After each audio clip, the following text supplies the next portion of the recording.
ओम शांति। मुरली है 9 जुलाई 2023। अव्यक्त बाप दादा के मधुर महावाक्य। रिवाइज कोर्स है 26 फरवरी 1995। आज का टाइटल है संगम युग उत्सव का युग है। उत्सव मनाना अर्थात अविनाशी उमंग उत्साह में रहना। संगम युग उत्सव का युग है। उत्सव मनाना अर्थात अविनाशी उमंग उत्साह में रहना। आज त्रिदेव रचता त्रिमूर्ति शिव बाप अपने रूहानी डायमंड्स के साथ डायमंड जुबली व डायमंड जयंती मनाने आए हैं।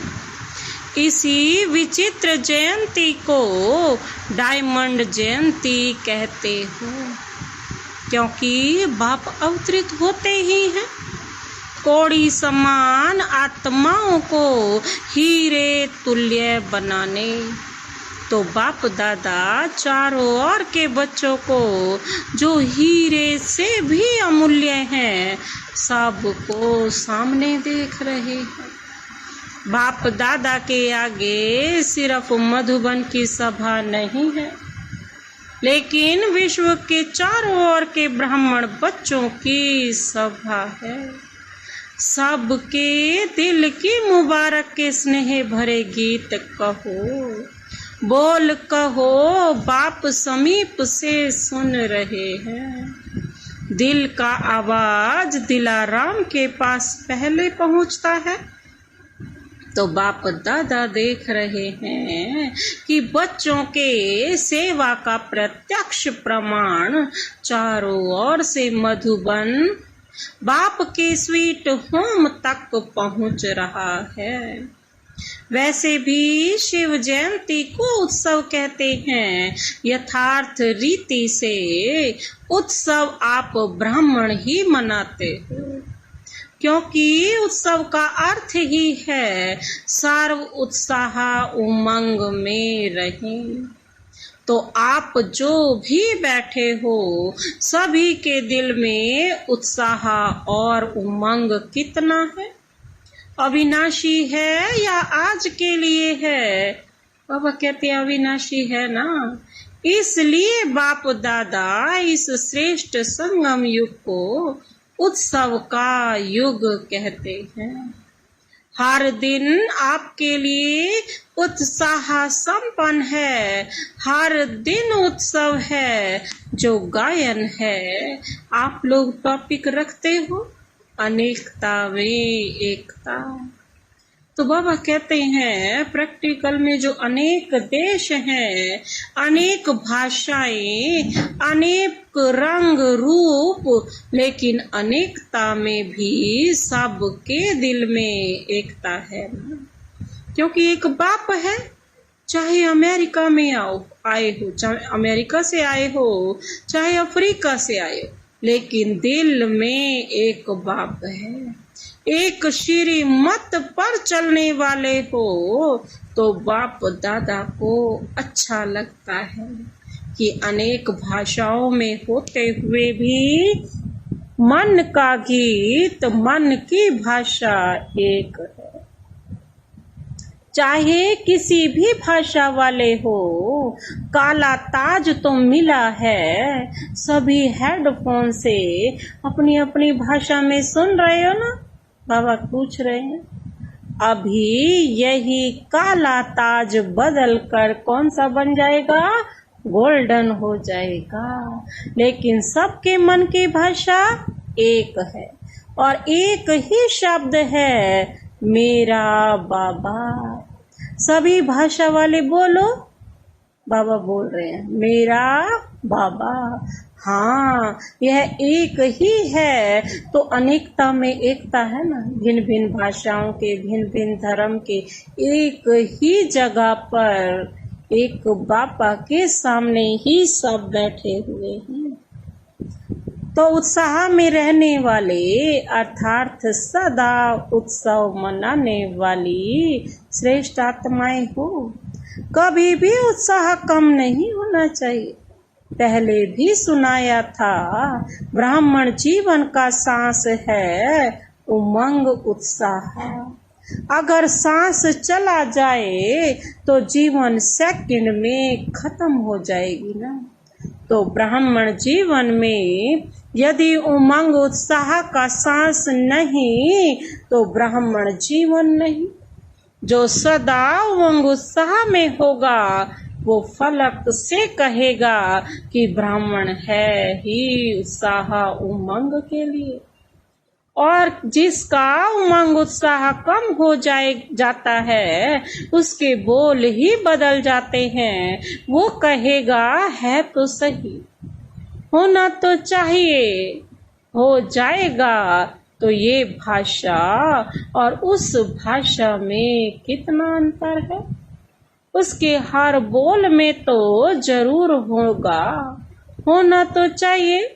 तो ये जो तो होता है ना, ये उमंग उत्साह का प्रेशर कम होने से ही ऐसे बोल, कमजोरी के बोल निकलते हैं।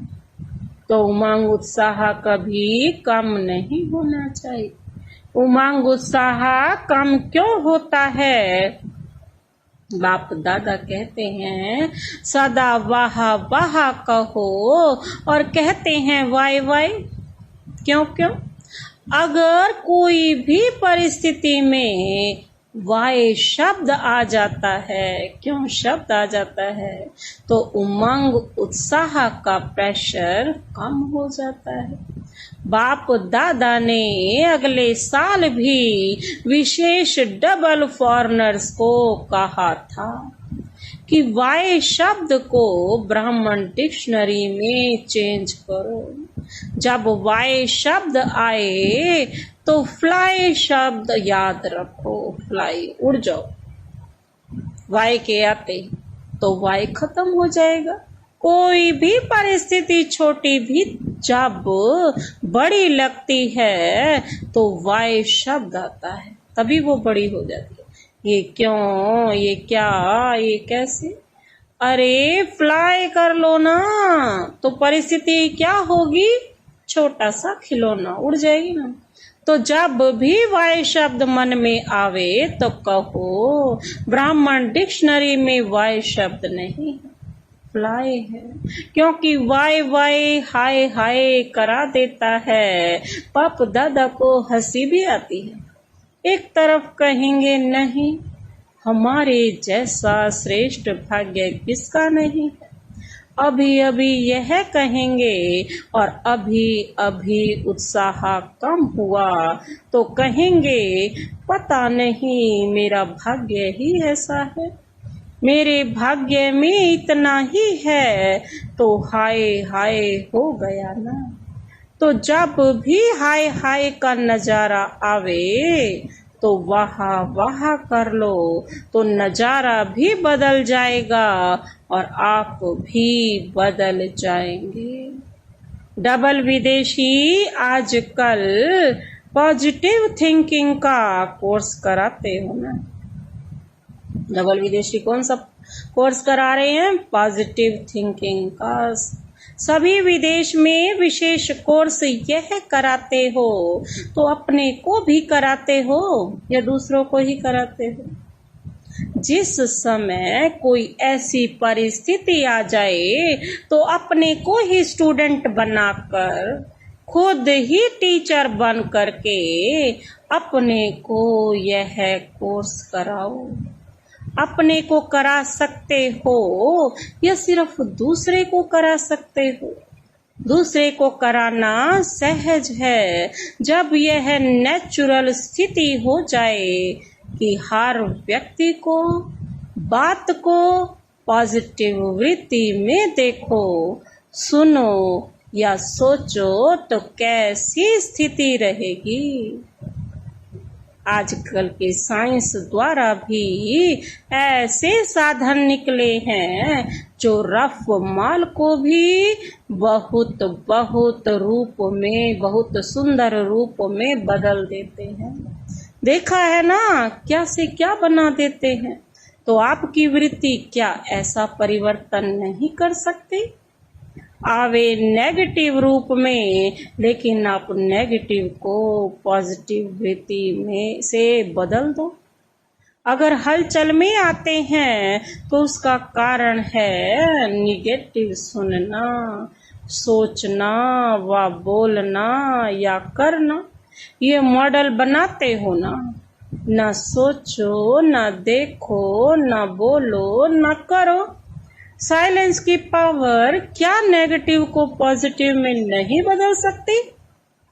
आपका मन और बुद्धि ऐसा बन जाए जो नेगेटिव टच नहीं करे, सेकंड में परिवर्तन हो जाए, ऐसे तीव्र गति की अनुभूति कर सकते हो। मन और बुद्धि ऐसा तीव्र गति का यंत्र बन जाए, बन सकता है कि टाइम लगेगा? कि नेगेटिव बात आएगी तो कहेंगे कि थोड़ा सोचने तो दो, देखें तो सही क्या है।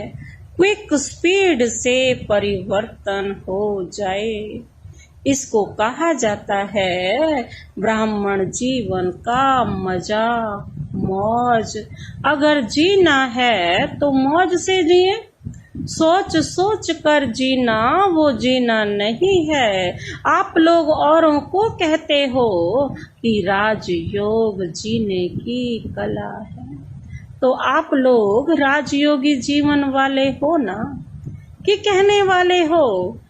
जब राजयोग जीने की कला है तो राजयोगियों की कला क्या है? यही है ना। तो उत्सव मनाना अर्थात मौज में रहना, मन भी मौज में, तन भी मौज में, संबंध संपर्क भी मौज में।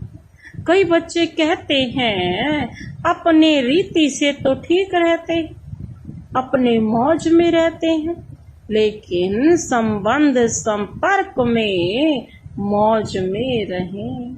यह कभी कभी होता है, लेकिन संबंध संपर्क ही आपके स्थिति का पेपर है। यदि स्टूडेंट कहे वैसे तो मैं पास विद ऑनर हूँ, लेकिन पेपर के टाइम मार्क्स कम हो जाते हैं, तो ऐसे को क्या कहेंगे? तो ऐसे तो नहीं हो ना, फुल पास होने वाले हो ना। बाप दादा ने सुनाया है कि जो सदा बाप के पास रहते हैं वो पास हैं, पास नहीं रहते तो पास नहीं। तो सदा कहाँ रहते हो? दूर रहते हो, पास नहीं रहते हो। डबल विदेशियों को तो डबल पास होना चाहिए ना।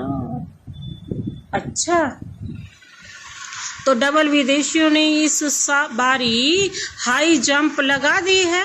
मधुबन में हाई जंप लगाकर पहुंच गए हैं। इस बार हर वर्ष से ज्यादा संख्या में डबल विदेशी मधुबन पहुंचे हुए हैं। अच्छा, डबल विदेशियों को भी कईयों को पटरानी बनने का चांस तो अच्छा मिला है। पटरानी बनने में मजा है कि नहीं?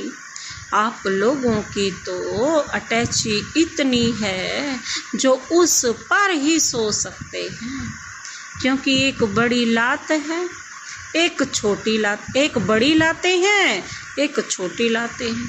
तो छोटी को तकिया बनाओ और जगह बच जाएगी ना।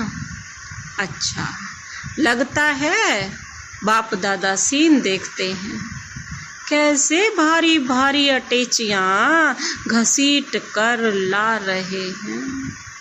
अच्छी सीन लगती है ना।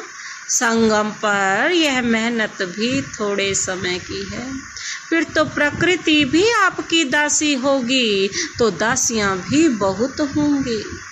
फिर आपको सामान उठाने की जरूरत नहीं। अभी अपना राज्य स्थापन हो रहा है, इस समय गुप्त वेश में हो, सेवाधारी हो, फिर राज्याधिकारी बनेंगे। तो सेवाधारियों को तो सब प्रकार की सेवा करनी पड़ती है, जितनी अभी तन मन धन और संपर्क से सेवा करते हो उतना ही वहाँ सेवाधारी मिलेंगे। सबसे पहले तो ये प्रकृति के 5 ही तत्व आपके सेवाधारी बनेंगे। अपना राज्य भाग्य स्मृति में है ना, फिर कितनी बारी राज्य अधिकारी बने हैं, अनगिनत बार बने हैं और बनते ही रहेंगे, लेकिन राज्य अधिकारी से भी अब का सेवाधारी जीवन श्रेष्ठ है, क्योंकि अभी बाप और बच्चों का साथ है। चाहे किसी भी प्रकार की सेवा है, लेकिन सेवा का प्रत्यक्ष फल अभी मिलता है।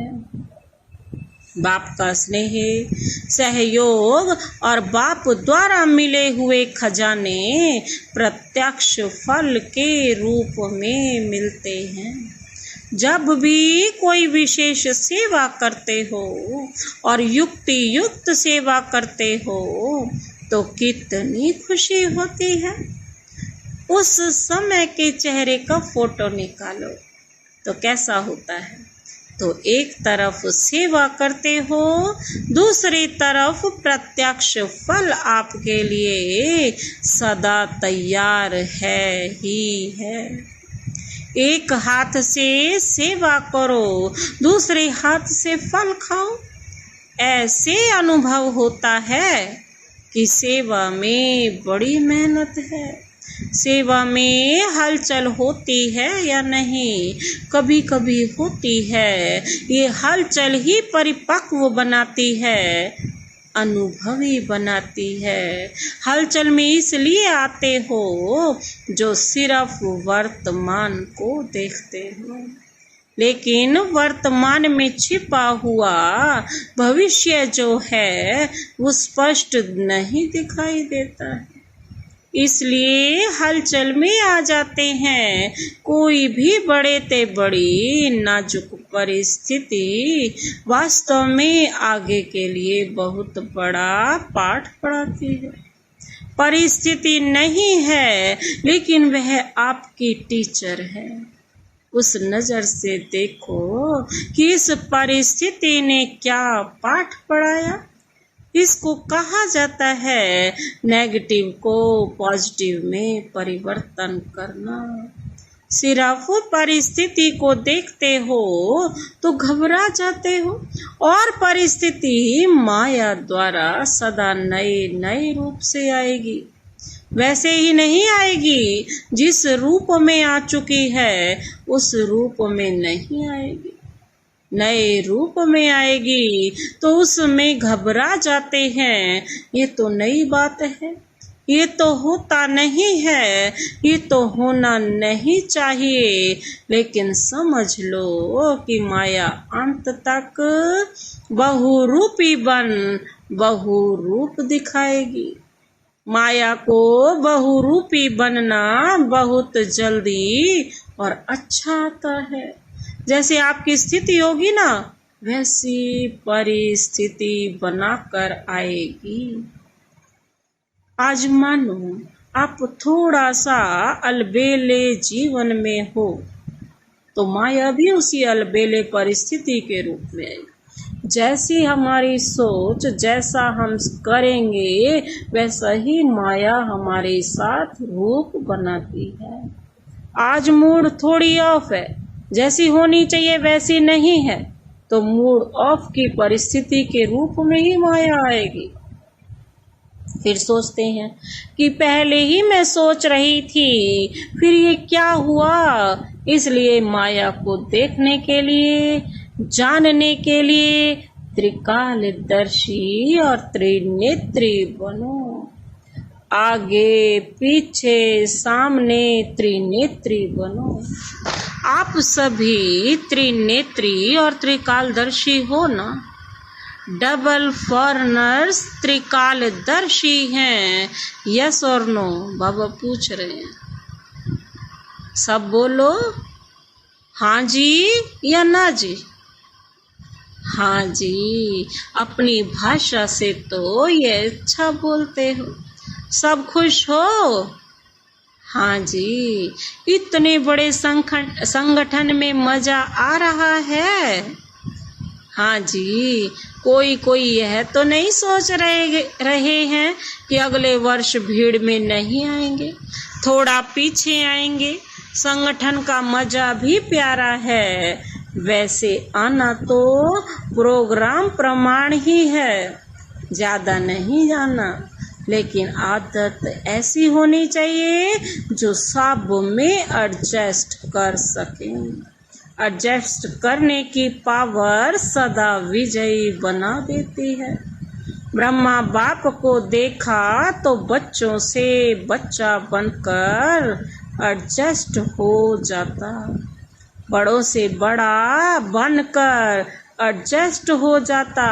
चाहे बैगरी लाइफ, चाहे साधनों की लाइफ, दोनों में एडजस्ट होना और खुशी खुशी से होना, सोच कर नहीं। यहाँ दुखी तो नहीं होते हो, लेकिन खुशी की बजाय थोड़ा सोच में पड़ जाते हो। ये क्या हुआ, कैसे हुआ, तो सोचने वाले को एडजस्ट होने के मजे में कुछ समय लग जाता है। अपने को चेक करो कि कैसी भी परिस्थिति हो, चाहे अच्छी हो, चाहे हिलने वाली हो, लेकिन हर समय हर सरकमस्टांस के अंदर अपने को एडजस्ट कर सकते हैं। डबल फॉरनर्स को अकेलापन भी अच्छा लगता है और कंपेनियन भी बहुत अच्छे लगते हैं, लेकिन कंपनी में हो या अकेले हो, दोनों में एडजस्ट होना, ये है ब्राह्मण जीवन। ऐसे नहीं संगठन हो और माथा भारी हो जाए, नहीं, मुझे एकांत चाहिए, ये घमासान में नहीं। मुझे अकेला चाहिए, मन अकेला, अर्थात बाहर मुक्ता से अंतर्मुक्ता में चले जाओ तो अकेलापन है। कोई कोई कहते हैं ना, अकेला कमरा चाहिए, दो भी नहीं चाहिए, अकेला मिले तो भी मौज से सो, और 10 के बीच में भी सोना हो तो मौज से सो। फॉरेनर्स 10 के बीच में सो सकते हैं कि मुश्किल है? बाबा पूछ रहे हैं, सो सकते हैं? हाँ जी। अच्छा, अभी अगले वर्ष 2020 को सुलाएंगे। देखो, समय बदलता रहता है और बदलता रहेगा। दुनिया की हालतें नाजुक हो रही हैं और भी होंगी, होनी ही है। अभी सिर्फ एक स्थान पर अलग अलग होती है, आखिर में सब तरफ इकट्ठी होगी, तो नाजुक समय तो आना ही है। समय नाजुक हो, लेकिन आपकी नेचर नाजुक नहीं हो। कईयों की नेचर बहुत नाजुक होती है ना, थोड़ा सा आवाज हुआ, थोड़ा सा कुछ हुआ तो डिस्टर्ब हो गए। इसको कहते हैं नाजुक स्थिति, नाजुक नेचर। तो नाजुक नेचर नहीं हो, जैसा समय वैसा अपने को एडजस्ट कर सको। ये अभ्यास आगे चलकर आपको बहुत काम में आएगा, क्योंकि हालतें सदा एक जैसी नहीं रहनी। और फाइनल पेपर आपका नाजुक समय पर होना है, आराम के समय पर नहीं होना है, नाजुक समय पर होना है। तो जितना अभी से अपने को एडजस्ट करने की शक्ति होगी, तो नाजुक समय पर भी पास विद ऑनर हो सकेंगे। बाबा कहते हैं पेपर बहुत टाइम का नहीं है, 1 सेकंड का है। पेपर तो बहुत थोड़े समय का है, लेकिन चारों ओर की नाजुक परिस्थितियां, उनके बीच में पेपर देना है। इसीलिए अपने को नेचर में भी शक्तिशाली बनाओ। क्या करें, मेरी नेचर ये है, मेरी आदत ही ऐसी है, ये नहीं। इसको नाजुक नेचर कहा जाता है। देखो, बाप दादा ने स्थापना के आदि में सब अनुभव करा लिया। जब आदि हुई तो राजकुमार और राजकुमारियों से भी ज्यादा पालना, साधन सब अनुभव कराया और आगे चलकर बैगरी लाइफ का भी पूरा अनुभव कराया। तो जिन्होंने दोनों अनुभव किया उनकी आदत बन गई। अब कहते तो आप लोगों के आगे तो ऐसा समय आया ही नहीं है, लेकिन आना है। जहां भी रहते हो, अब कहते हैं सभी हिलने हैं, सब आधार टूटने हैं। तो ऐसे टाइम पर क्या चाहिए? एक ही बाप का आधार, एक बाबा, दूसरा न कोई। आप लोग तो बहुत बहुत बहुत लकी हो जो आने का समय आपका सहज साधनों का है। सहज साधनों के साथ साथ आपका ब्राह्मण जन्म है। लेकिन साधन और साधना, साधनों को देखते साधना को नहीं भूल जाना, क्योंकि आखिर में साधना ही काम में आनी है। समझ में आया? और कुछ साथ नहीं आना, साधना ही काम आ गई। जिसने जितना पुरुषार्थ किया होगा, अभ्यासरत होंगे, तभी तो वो उस प्रश्न, उस 1 सेकंड के पेपर को पास कर सकेंगे। समझा? अच्छा, वरदानी याद प्यार दे रहे हैं बाप दादा चारों ओर के अमूल्य विशेष रत्नों को।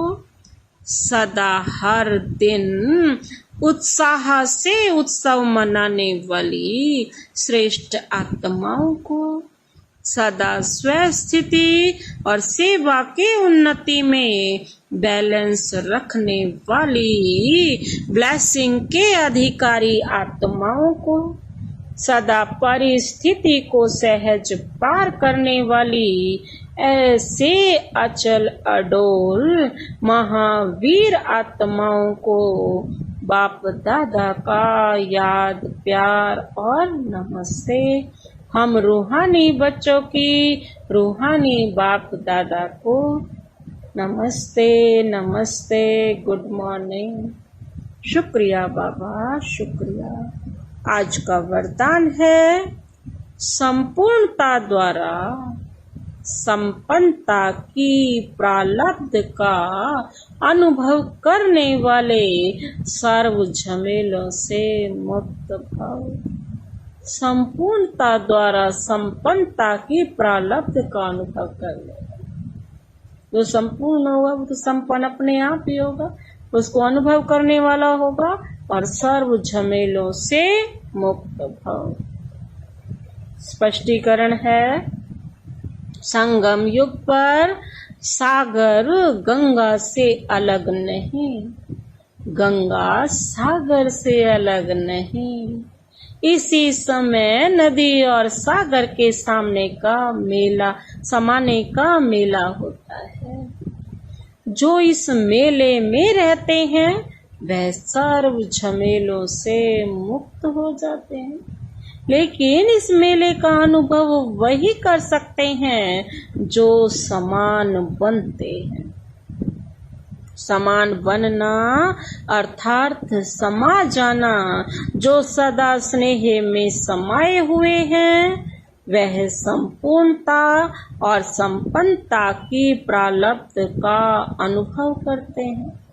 उन्हें कोई भी अल्पकाल के प्रारब्ध की इच्छा नहीं होती। आज का स्लोगन है, सदा एक बाप के श्रेष्ठ संग में रहो तो होलीएस्ट और हाईएस्ट बन जाएंगे। सदा एक बाप के श्रेष्ठ संग में रहो तो होलीएस्ट और हाईएस्ट बन जाएंगे। अच्छा, ओम शांति।